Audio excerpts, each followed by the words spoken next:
বাগেরহাটের ছাত্রলীগ নেতা সাদ্দাম হোসেনের পরিবার নিয়ে মিথ্যাচার করতেছে, গুজব ছড়াচ্ছে আওয়ামী লীগের কিছু নেতারা। ভাবা যায় পরিস্থিতি কোন দিকে যাচ্ছে। তারা অভাব অনটনের কথা বলে সত্য ঘটনা ধামাচাপা দেওয়ার চেষ্টা করতেছে। কারা এরা? তারা কেন কেন এসব করতেছে?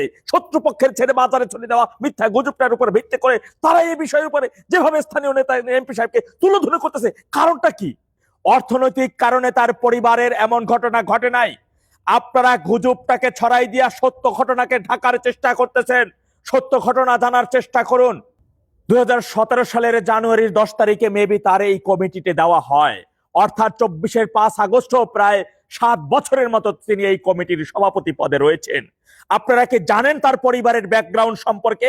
অর্থনীতির একটা গুজব আমার শত্রুপক্ষ ছড়িয়ে দিল, আর সেইটা নিয়ে সত্যটাকে আপনারা ঢেকে দিলেন। প্রোপাগান্ডায় গুজবে বিশ্বাস করলেন। প্রোপাগান্ডা গুজবের মাধ্যমে 24-এর 5 আগস্ট ঘটনাটা ঘটছে। আর এর মধ্যে এই গুজবগুলো যারা ছড়াইছে, অনেকের সাথে আমার কথা হয়েছে। আপনি কি জানেন, আমার একজন কলিগ জাগো নিউজ পত্রিকায় কাজ করেন, সেই তার সাংবাদিকের মারফত বাই সাদ্দাম হোসেনের শ্যালকের সাথে কথা বলা হয়েছে। না, অর্থনৈতিক সমস্যার কারণে না, এখানে যে কয়েকটি রিজন আমরা পেয়েছি, এই নারীর আত্মহত্যার করার পিছনে কিছু উল্লেখযোগ্য আমরা রিজন পেয়েছি। তিনি যেভাবে থানায় তিনি থানায় যাইতেন, তিনি জেলের ফটকে যাইতেন, তিনি মেবি সম্ভবত থানার কোনো পুলিশ কর্মকর্তা কিংবা জেল গেটের কোনো ব্যক্তির কর্মকর্তা তিনি সেক্সুয়াল হ্যারাসমেন্টের শিকারও হতে পারতেন বা হয়েছেন, কিংবা এই ধরনের কোনো প্রস্তাবনাও তিনি পেতে পারেন, বা এই ধরনের শিকার তিনি হয়েছেন বলে আমরা মনে হচ্ছে।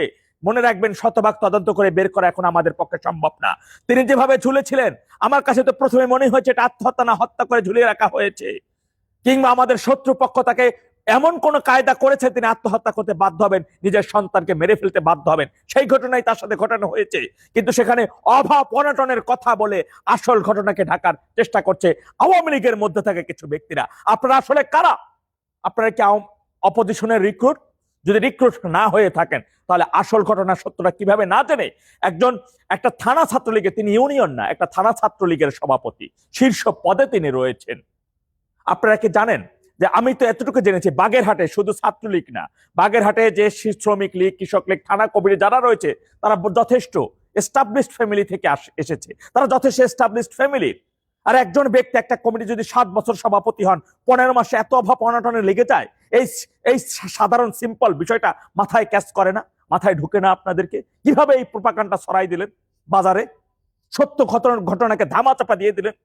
মনে রাখবেন, আজকে আমাদের আত্মীয়দের সম্পর্কে যারা বিগত দিনগুলোতে বাংলাদেশের 64 জেলা জুড়ে প্রভাব বিস্তার করেছে, তাদের বিষয়ে অভিযোগ কম না, কিন্তু এই ধরনের ভিত্তিহীন অভিযোগ নিয়ে এসে অন্য অন্য অপরাধগুলো, ক্রাইমগুলো তো ঢেকে যায়, সেগুলো হালকা হয়ে যায় সেই বিষয়গুলো।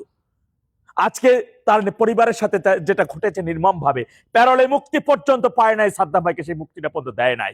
কখনো দেখেছেন লাশ কারাগারে যাইতে? সেই বিষয় নিয়ে কথা বলেছেন কিভাবে? সেই বিষয়টিকে ঢেকে দিয়েছেন অভাব অনটনের কথা বলে, শত্রুপক্ষকে আরো সুযোগ করে দিয়েছেন, আরো বড় রাস্তা প্রসারিত করে দিয়েছেন। আপনারা সত্য মিথ্যা যাচাই না করে এত বড় একটা বিষয় নিয়ে আপনারা যেভাবে এই অভাব অনটনের কথা নিয়ে আসছেন, বাচ্চার দুধ কিনতে পারে না, বাড়ি ভাড়া দিতে পারে না, নানান গল্প সাজাইতেছেন, নানান গল্প বানাইতেছেন। কোত্থেকে আসতেছে এই গল্প? বাগেরহাটে কয়জনে খোঁজ দিয়েছেন? আমি কথাগুলো তো বাগেরহাটে খোঁজ নিয়ে আমি বলতেছি। আমি বাগেরহাটে পার্শ্ববর্তী থানা ছাত্রলীগ সভাপতি সেক্রেটারির সাথে আলোচনা করা হয়েছে।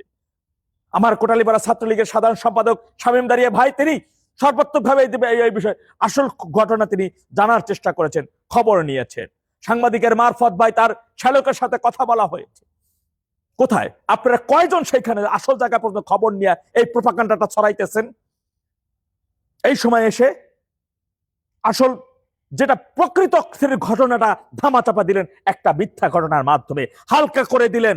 যেখানে আমাদের উচিত ছিল যে মানবাধিকার লঙ্ঘনটা হয়েছে, কখনো লাশ কখনো কারাগারে যায়, কেন এখানে হলো? কেন তাকে প্যারোলে মুক্তি দিল না ডিসি সাহেব, ম্যাজিস্ট্রেট সাহেবরা?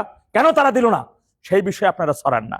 যেখানে প্রতিবাদ করার দরকারটা ছিল সেইটা হয় নাই, উল্টা একটা মিথ্যা প্রোপাগান্ডার উপর ভিত্তি করে দিলেন জিনিসটাকে হালকা বানাইয়া। কারা করলো? এদের প্রোফাইল খাটাইয়ে দেখি আর আবার নাকি আওয়ামী লীগের অনেক বড় বড়। কালকে একজনের সাথে কথা হয়, তিনি আমাকে বলেন, আপনি আমার নাম গুগল লিখে সার্চ দিয়ে বাইর করেন আমি কোন নেতা কোথায় ছিলাম। দেখলাম 90 দশকের নেত্রীর সাথে কিনে ফুল দিয়ে শুভেচ্ছা জানাতে, তাই ছবিও তিনি আমাকে পাঠাই দিলেন। এই নেতা, এই নেতৃত্ব আপনাদের? আফসোস হয়। আমি আপনাদের একটা কথা বলবো, সিনিয়র নেতা সবার প্রতি সম্মান রেখে, পারেন যদি ভালো কিছু করেন, কিন্তু এমন কিছু করেন না তৃণমূলে বিভ্রান্তির সৃষ্টি হয়, ভুল ব্যাখ্যা সৃষ্টি হয়। যে অভাব অনটনের কথা বলা হয়েছিল, সেটা যদি হইতো তাহলে আমি নিজে একটা কথা বলতাম না এই সংগঠন নিয়ে। আমি নিজে এই সংগঠনে সমস্ত কিছু সময় একবার গলায় টু দিতাম। ইভেন যারা তৃণমূল ছিল সবাই, অনেক তৃণমূল তো তারা গালে গালে শুরু করে দিয়েছে। তারা বলতেছে আমরা রাজনীতি করব না, আমরা করব না আমাদের যদি এমনটা হয়।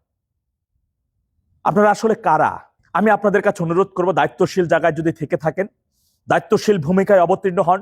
তৃণমূলে বিভ্রান্ত সৃষ্টি হয়, তৃণমূলে অবিশ্বাস সৃষ্টি হয়, দল থেকে অনীহা সৃষ্টি হয়, আগামীর আন্দোলন দুর্বার আন্দোলনে বাধা সৃষ্টি হয়, এই ধরনের কোনো কর্মকাণ্ড লিপ্ত হইয়েন না। প্রয়োজনে চুপ থাকুন, ঘরে বসে থাকুন, কিন্তু মিথ্যা গুজব রটাইয়েন না, সংগঠনের ক্ষতি করেন না। আপনাদেরকে কিন্তু চিহ্নিত করা হবে ইনশাআল্লাহ। জয় বাংলা, জয় বঙ্গবন্ধু, বাংলাদেশ চিরজীবী হোক।